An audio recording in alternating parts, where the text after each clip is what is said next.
So I first like to start off for thanking Lixilio Clan for coming here to attend the groundbreak ceremony. We'll first start off with a speech from Lucy Gagnon.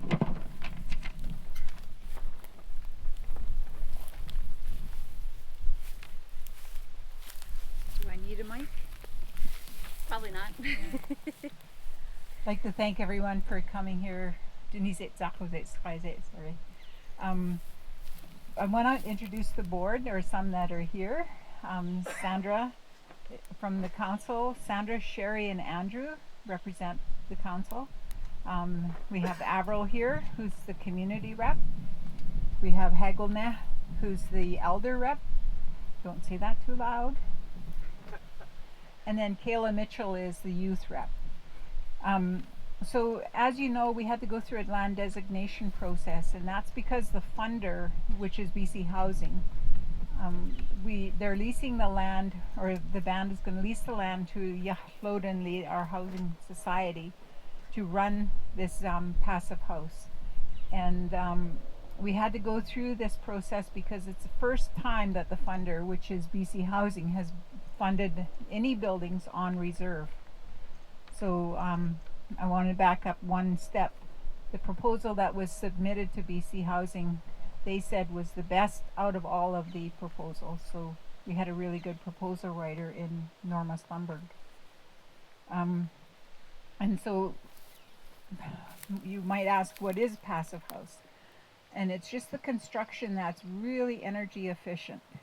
There's currently a passive house fourplex in Bella Bella, and to heat the building, one of the rooms, or one of the houses, is 400 watts of energy. So just think of 4 100-watt light bulbs to heat a whole unit. It's so energy efficient. We had training down at the Centennial Hall in March, and so we're looking to hire people that took that training to assist with the building. The funding is 5.2 million is a grant from BC Housing, and then the rest of the building, and now we don't know the final cost because, of course, you know that lumber prices have kind of gone up, and then they're coming down, so we're not quite sure what the end amount will be, but it will be mortgaged. And we were told that they will put for all the constructions that are happening throughout BC, they will put it out to tender, and whichever bank gives the best rate, that's who's going to finance the balance of this. But BC Housing will fund 100% of the building until it's completed. So the location was chosen because there's 2 lots, this one and the one right across the street, that are meant for multi-unit dwellings. And so another thing that we did was the community consultation, a strategic plan, that spoke to how much housing is needed within the community, and of course the designation process. We need to develop a ton of policies. We want to make sure that this unit doesn't upset the neighborhood.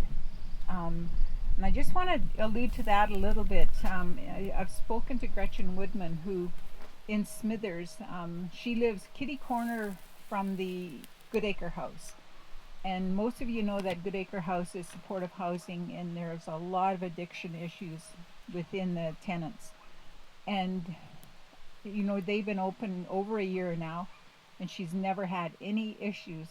So you know, we're going to work really hard to develop the policies to ensure that our neighborhood is intact, that we're not, you know, somebody yelled and said that it was a drug house, and that's not what it's for. It's amazing housing for a lot of people.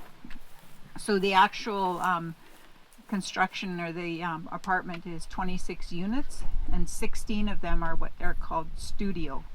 And they're not huge. They're meant for a single person, but it's better than sleeping outside. And then the other units, the 10, will be 2-bedroom units. The ground floor, we will, if any elders want to move in or any handicapped people, they will be on the ground floor.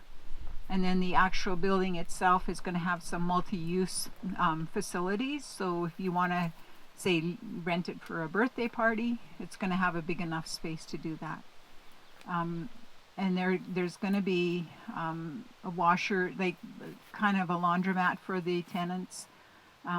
If you see the building across from the Hilltop Hotel in Smithers, that's a passive house unit. And that was built in 2018. And we're going to learn from their mistakes. One of the mistakes that they discovered, because you remember in 2018 it was a hot summer, there was a lot of fires, and the people on the second and third floor were nearly dying because of the heat. And what happened is they didn't put the system that we're going to put in ours, which is heat pump. Heat pumps in the summertime, you flick a switch and they become an air conditioner. So and it's going to be really unique in terms of, in each unit, you're not going to have a furnace. It's going to be all, the HVAC, the return air systems. It's going to be amazing. And so every little space that you can have for living, all of those will be taken away. The potential tenants, we're going to take them from the housing wait list that's currently with the band. And not everyone is going to want to move into here from that wait list. So, but they get priority. The other thing is they don't lose their space on that list. So if they move into a studio apartment, and then it's the turn the alternate years for single families, it's homes like this, a person could move into their own home without losing their space. So that we want to make sure. I think finally, and there may be questions that people have, but I really want to thank Luma Development Corporation, or management. We've been dealing with Simon, Blair, and now Carmen, and they have done all the work, all the heavy lifting for us. We haven't had to do a whole lot of, they're getting paid to do it, but it's been amazing. Cornerstone Architecture, Scott Kennedy, he's kind of the BC's expert on passive house, so we're really fortunate to have him. And Yellow Ridge Construction is going to be coming up and doing the construction here, and they're the ones, they've had a job fair online and I actually was on that job fair, and there's only two people from our community attending that, but there will be other ones. So and I really want to thank Lacey for all the heavy lifting that she's had to do. I think she even went gray with his land designation process, or purple. So, Lacey's, she's a land manager, and she's had to do a lot of work. But you look in Smithers, and I just think of my grandson. He was renting a house with, there was 4 of them, $1,700 a month, and it's an old house across from Muheim School. So people cannot afford to live in Smithers. And one of the tenants, the potential tenants, she's an elder, and she was living in low-cost housing in Smithers. And when low-cost housing is paid off, then they have to up their rent because they don't have no more maintenance fees, no management fees. And her rent went from $300 to $1,100. And she said that's her whole pension check. So, Smithers has priced themselves out, and Graham is actually, he knows kind of what, the rental costs are. But and then, it used to be cheap to live in Houston. Not anymore. It's getting, just way up there. Aaron was talking about a new teacher coming in. Can't even find a place to rent. So we're just so fortunate, and 26 units is going to pretty much take care of 25% of our housing wait list. So that's exciting. It's I just actually just in talking to Nathan Cullen, he understood some of the components of this, and he said that the federal government was really angry about the fact that BC Housing was building on reserve, their provincial body. And it's like, tough, give us more money. Currently, to build in Witset, we might be lucky to get 4 houses a year. You know, and if you got 25 people or 100 people on your wait list, that's like 25 years. And if you think about it, as if you have children, they're not going to stay 7 or 8 forever. They're going to want their own space. So as one gets off the list, then another one's added on, and it just keeps going. And at 4 houses a year, it's not cutting it. So to have 26 units, that's amazing. I'm done. So next up, we'll have a speech by Minister Eby. David Eby, BC's Attorney General and Minister responsible for housing. I'm joining you today from the traditional territories of the Lekwungen-speaking people, the Songhees and Esquimalt First Nations. Here in Victoria, I'm in my office and I wish I were with you right now. But before I begin my remarks, let me just say here in Victoria and across Canada, we're all reeling from the news out of Kamloops, the Tecumseh First Nation, and the horrific reckoning that the country is having with our history around residential schools, and looking for ways to both recognize and move forward together from this shocking and disturbing discovery. I know that what is happening in your community and our partnership in this housing is one of the ways that we can start to move forward from this kind of history, and it really strengthens all of our resolve to continue this important work of reconciliation. I really wish I could be with you in person to celebrate this today. This project was announced when we created the Indigenous Housing Fund back in 2018, and it's wonderful to see construction get underway and then finally provide another housing resource in your community. You know, once these homes are complete, these homes are going to make a big difference for 26 families, elders, individuals. Affordable housing that's safe and modern and appropriate, and such a wonderful partnership with our Yuklo Dini. You're gonna have to take some language lessons when I come up to visit with the Housing Society to address the lack of appropriate housing options for people in your community, and as part of our government's commitment to partner with Indigenous communities and First Nations, $550 million over 10 years to build 1,750 homes, both on and off reserve, of which this is just the start. So really exciting and important work happening at a time of national conversation about how governments and First Nations can partner. This project, a wonderful example of how we can move forward together. And I am so honored to be a part of it. Thank you to everybody who helped make this happen. So unfortunately, Yellow Ridge was unable to be here today. They asked to say a few words. Thank you to everyone on their behalf. On this special day, we are honored to show our respect and to acknowledge the history of Witset in this territory. We would like to thank the elders who have guided the team on this project and congratulate the Witset First Nation on this great achievement. We look forward to working with you and making this a successful project for us all today and into the future. Yellow Ridge Construction Ltd.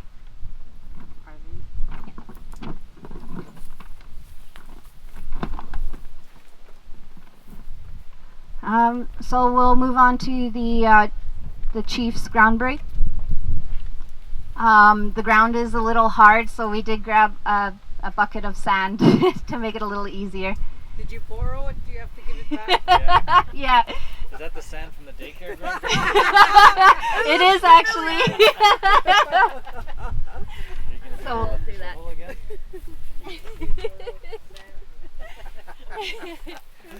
You're going to take it out of there? So awesome. The ground is pretty hard. Just pour it over here.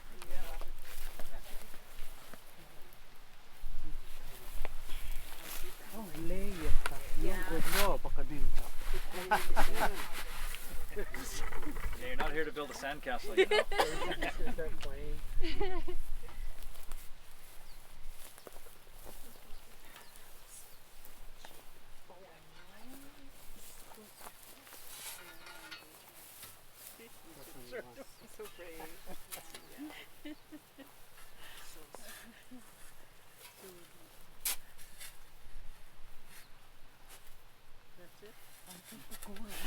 Deeper, deeper. You're none of it. 2 minutes for slashing.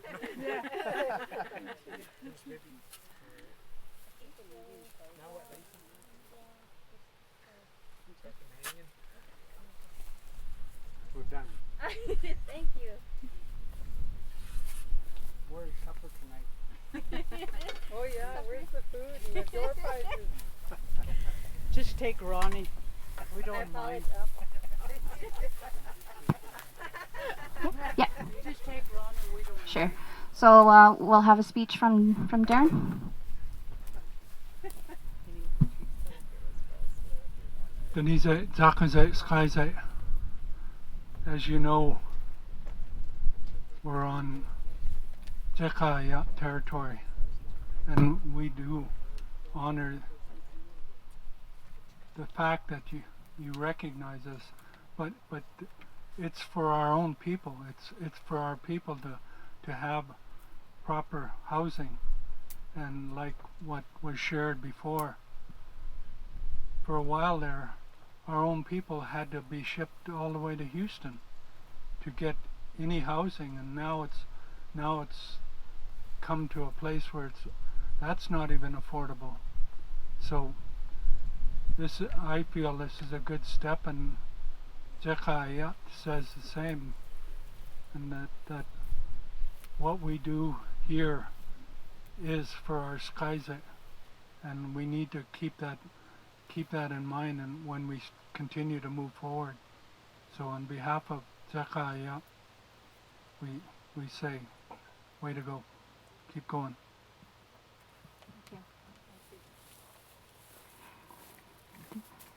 So we'll have a speech from Sandra.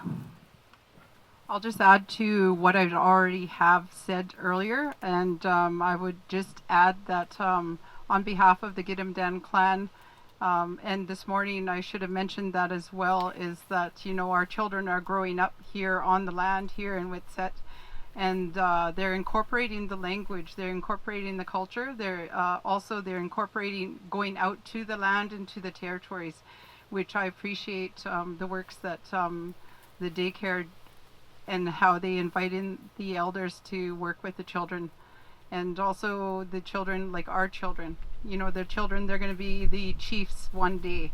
They're going to be the leaders, the indigenous leaders of Witset, and so we have to support them along their way. I know my family was important to that piece when I was off reserve, and then I moved back to the reserve. It's really important that we support our people regardless of where they're at and what state they're in. If they're in substance use, then we want them out of that. So this build for the home is definitely going to be a part of that, because our mental health and well-being is important. And if we can't take care of our first need, which is housing, that's going to be more harmful than anything. So I really am proud today that this 26 unit is going to be built, and it's going to address all clan members. So we have to think of it that way, and remember, you know, the day that we left home and how hard it was to seek housing and to have you know, the cost of living included on top of that. Today, most of our young people have to move home because they can't afford, like Lucy was saying, the increased costs of living are outrageous and ridiculous. And that doesn't, you know, so it impacts our people. It impacts Indigenous people. And that's not fair, because we want to be contributing to community and to the culture and to wherever we live. But today, for this unit to be built, it's going to be a blessing in disguise. Misai. Thank you, Sandra. Would anyone else like to say something? Okay.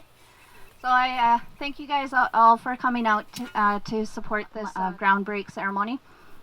It has definitely been a long 2 years, and I'm very excited for this project to be moving forward. I'd like to thank Luma Development, Yellow Ridge. Sorry, I always almost say Yellowstone. Yellow Ridge.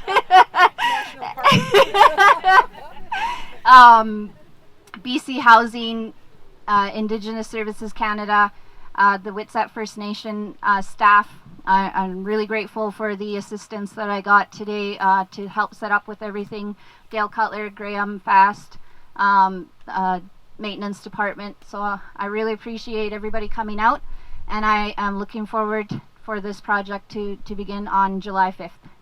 Masai. You guys never answered single unit because I'm getting too old. She's kicking me out.